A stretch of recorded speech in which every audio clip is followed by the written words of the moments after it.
אמיר פירני, בוקר טוב.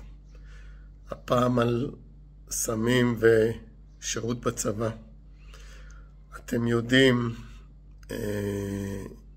יש הרבה שימוש בסמים בצבא, גם בצה"ל, צבא ההגנה לישראל. יש הרבה סכנות וסיכונים בשימוש הזה.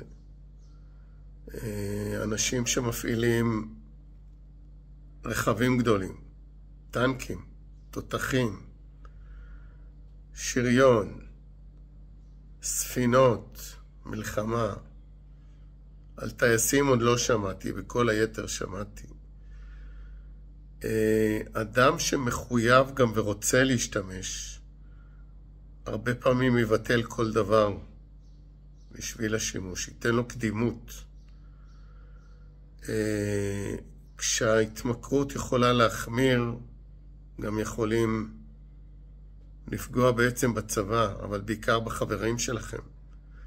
כשאחד מהכיתה או מהצוות או מהפלוגה משומש בסמים, התפקוד של כולם כיחידה ירד. תעשו טובה לחברים שלכם, תשמרו עליהם, בזה שתגידו להם, אנחנו לא מוכנים כחברים שלנו לצבא, שתמשיכו להשתמש. אנחנו רוצים חברים צלולים, ערניים, חדים, ונעזור לכם בכל מה שאפשר לצאת מזה. כי הביטחון של כולנו תלוי בכם